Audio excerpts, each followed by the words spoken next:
గోవిందాయ నమః. అందరికీ జయ శ్రీరామ్. కృష్ణం వందే జగద్గురం. భగవద్గీత 1వ అధ్యాయము 43వ శ్లోకం. దోషైరేతేః కులజ్ఞానాం వర్ణ సంకరకారకైః ఉత్సాద్యంతే జాతి ధర్మాః కులధర్మాస్య శాశ్వతాః. వర్ణ సాంకర్యములకు మూలములైన ఈ దోషముల వలన కులఘాతకుల యొక్క సనాతన కులధర్మములు జాతి ధర్మములు నష్టమగును. జాతి ధర్మాః కులధర్మాశ్చ. గుర్తుపెట్టుకోవాలి, ఇక్కడ మంచి క్లారిటీ కూడా వస్తుందన్నమాట. జాతి అంటున్నారు, కులము అంటున్నారు. ఇప్పుడు కులం అంటే ఏమిటో అర్థమైందా? కులం అంటే ఈ రోజుల్లో మనం పెట్టుకున్న సామాజిక పరమైన క్యాస్ట్ కాదండి. కులము అంటే వంశము అని. ఇప్పుడు ఉదాహరణకి మన వంశం అంటే ఒక ఇంటి పేరు ఉంటుంది, ఒక గోత్రం ఉంటుంది కదా. ఈ ఇంటి పేరు ఉన్నవాళ్ళు, ఈ గోత్రికులు, వీళ్ళకి ఒక పరంపర ఉంటుంది అన్నమాట, ఒక పద్ధతి ఉంటుంది. జాతి ధర్మాః. ఈ జాతి అని వచ్చింది చూశారు, ఇది వర్ణము. బ్రాహ్మణ, క్షత్రియ, వైశ్య, శూద్ర ఇత్యాది వర్ణం గురించి తెలుస్తుంది. ఇక్కడ ఎవ్వరు ఎక్కువ తక్కువ అని కానే కాదు. గుర్తుపెట్టుకోవాలి, అందరూ సమానమే. అందరూ వారి వారి స్వధర్మోచితమైన స్వభావోచితమైన ధర్మబద్ధమైన కర్మల ద్వారా కర్మఫలాన్ని భగవంతుడికి అర్పించడం ద్వారా మోక్షాన్ని లేదా పరమపదాన్ని భగవంతుడిని పొందుతారు. వారి వారి స్వధర్మోచితమైన కర్మలేమిటి, ఎవరెవరు ఎలాంటి చక్కని ఉత్తమమైన కర్మలు ఆచరించాలి, ఆచరించిన కర్మ నాది నేను అనుకుంటే అహంకారం పెరిగిపోతుంది కదా. ఈ అహంకారం జన్మల పరంపరకు కారణమవుతుంది కదా. మరి ఈ అహంకారం లేకుండా ఈ కర్మను భగవదర్పితం చేయడం ఎలాగా? పాప పుణ్యాలు కూడా భగవంతుడికి అర్పించి నాదేమీ లేదు నిమిత్త మాత్రుడిని అనేసేసి ఉండేది ఎలాగా? ఎంత మహాపరాక్రమవంతుడైన చక్రవర్తి అయినా కూడా అభిమానము, అహంకారము, దంభము, గర్వము లేకుండా ఉండాలంటే చేస్తున్నారు కానీ చేపించేవాడు ఆ భగవంతుడు నాదే ఉంది అని నిమిత్తమాత్రుడిగా ఉంటే కదా. లేదంటే సింహాసనం మీద కూర్చోగానే అందరూ ఎదురుకుండా నమస్కారం చేస్తుంటే వంగి వంగి గర్వం తలకెక్కుతుంది. ఇవన్నీ నేర్పేది ఎవరు?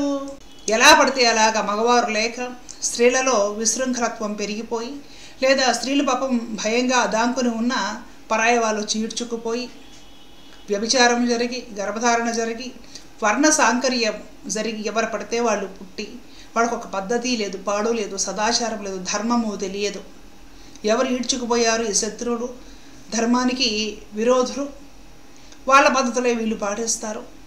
అప్పుడు ఏమవుతుందంటే సమాజం అంతా కూడా వర్ణ సాంకర్యం చెలరేగి పాపం పెరిగిపోయి, చెప్పే పెద్దలు లేక, గురువులు లేక, వంశంలో పెద్దలు ఎవరు లేక, తాతలు, తండ్రులు, పెదనాన్నలు ఏం చేస్తారు? మన వంశంలో ఈ కట్టుబాటు ఉంది, ఈ పద్ధతి ఉంది, ఇది ఇలాగ చేయాలనేది ఒకటి నేర్పుతారు తర్వాత తరాలకి. వాళ్ళు ఆచరించి, వాళ్ళు తెలుసుకొని ఆచరించి సత్ఫలితాలు పొంది దాన్ని వాళ్ళ వంశంలో తర్వాత తరాలకు నేర్పుతారు. వాళ్ళే లేకపోతే నేర్పే వాళ్ళు ఎవరు? ఎలా తెలుస్తుంది? ఈ విధంగా ఏమవుతుందంట, సనాతనములైన ఏవి పడితే అవి మూఢనమ్మకాలు, అంధవిశ్వాసాలు కాదు. గుర్తుపెట్టుకోండి, స్పష్టంగా చెప్తున్నారన్నమాట. సనాతన కులధర్మములు జాతి ధర్మములు నష్టమగును. సనాతనము అంటే వైదికమైన, అవైదికమైనవి ఏవి పడితే అవి కాదు. ధర్మం ముసుగులో చాలా జరుగుతున్నాయి అన్నమాట. సనాతనములైన వైదికమైన శ్రేష్టమైన ధర్మములు ఏ వర్ణాల వారికి, ఏ వంశాల వారికి ఏమేమి పరంపరాగతంగా పూర్వీకుల నుండి కంటిన్యూ అవుతూ వస్తున్నాయో అవన్నీ కూడా నష్టమైపోతాయి. అవన్నీ ఎవరు పాటించరు, ఎవరు చెప్పేవాళ్ళు నేర్పేవాళ్ళు ఉండరు.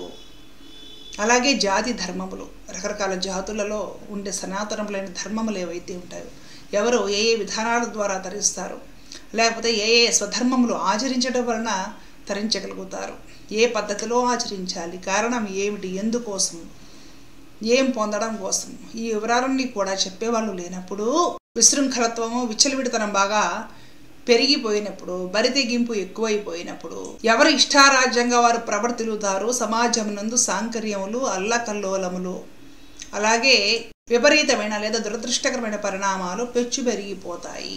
ఎలా అయితే 2, 3, 4 పేజీలు ఉన్నప్పుడు ఆ పేజీలు ఎగిరిపోకుండా చెదిరిపోకుండా ఉండడానికి ఒక పేపర్ వెయిట్ పేజీల మీద పెడతాము. సమాజం సరిగ్గా ఉండడానికి ఒక కట్టుదిట్టమైన వ్యవస్థ ఉండాలి అంటే కొన్ని కట్టుబాట్లు సమాజానికి అవసరం. వారి వారి వంశం నుండి లేదా జాతి నుండి నిర్దేశించబడిన కొన్ని కర్మల్ని చక్కగా నేర్చుకొని స్వలాభం కోసము, స్వార్థము కోసము కాగా భగవద్ అర్పితంగా భావించి, భగవత్ సేవగా భావించి ఆచరించడం ద్వారా ముక్తిని పొందుతారు. తపస్సులు చేయక్కర్ల చెట్ల కింద కూర్చొని. ఇవేమి అక్కర్లేదు అసలు. పాత రోజుల్లో రకరకాల పరిహారాలు, ఆ దోషాలు, ఈ గొడవే లేదు.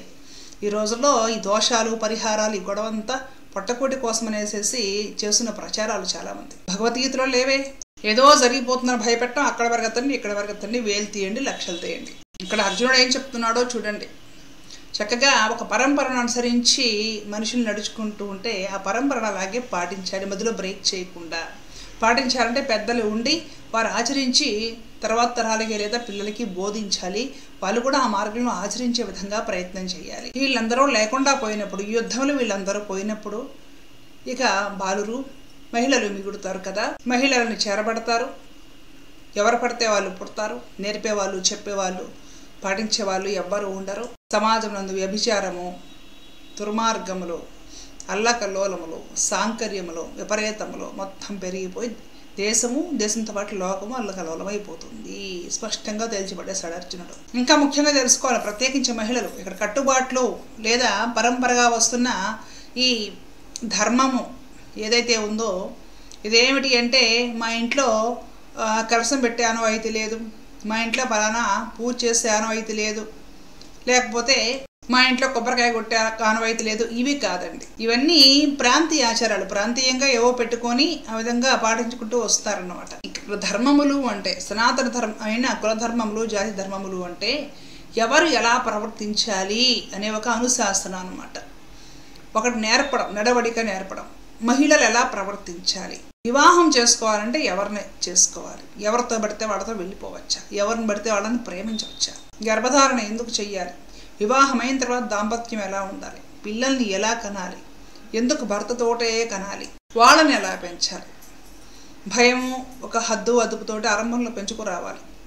తర్వాత తెలుసుకున్న తర్వాత భయం ఉండదు, బాధ్యత ఉంటుంది. మనము బాధ్యతగా దీన్ని నిర్వర్తించాలి అనేదే ఉంటుంది. మగవారి నీతి నియమాలు ఏమిటి, వారికి విధించిన అనుశాస్త్రం లేదా క్రమశిక్షణ ఎలాంటిది, వాళ్ళు ఎలాగ చదువుకోవాలి, ఎలాగ పెరగాలి, ఏం చేసి ధనం సంపాదించాలి, ఆ సంపాదించిన ధనంలో దేనికి ఎంత ఖర్చు పెట్టాలి, ఇంట్లో వాళ్ళని ఎలా చూసుకోవాలి, ఇంటిని ఎలా పోషించాలి, భక్తి జ్ఞాన వైరాగ్యాల కోసము ఏ విధంగా సాధన చేయాలి, ఎలా ప్రయత్నం చేయాలి, పిల్లల్ని ఎలా పెంచాలి, నియమాలు ఏమిటి, పెద్దల్ని ఎలాగ చూసుకోవాలి, పెద్దలు పిల్లల ఎడల ఎలా ఉండాలి, సామాజిక పరమైన కట్టుబాట్లు, ఎవరెవరు వారి పరంపరగా ఏ పనులు చేస్తున్నా అది చాలా కింది స్థాయి పనైనా గొప్ప స్థాయి పనైనా సరే ఆ చేసే పనిలో ఎలా నీవు జాగ్రత్తగా ఉండడం వలన భగవంతుడినే పొందగలుగుతావు. ఆ చేసే పని ఎంత నిమ్న స్థాయిదైనా పెద్ద స్థాయిదైనా ఆ పనిలో ఎలాగ నీవు స్వార్థంగా సంకుచితంగా పోవడం వలన నరకానికి వెళతావు,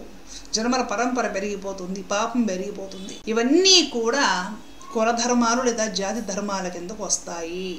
ఇవన్నీ ఈ పెద్దలందరూ కూడా యుద్ధానికి వచ్చిన వారందరూ పోతే చక్కటి ఈ పరంపరలో లేదా కట్టుబాట్లు నేర్పేవారు ఎవరు ఉంటారు తర్వాత తరాల వారికి, తద్వారా సమాజము లోకము దూషితమైపోతుంది కదా అని అర్జునుడు ఇక్కడ బాధపడుతున్నాడు.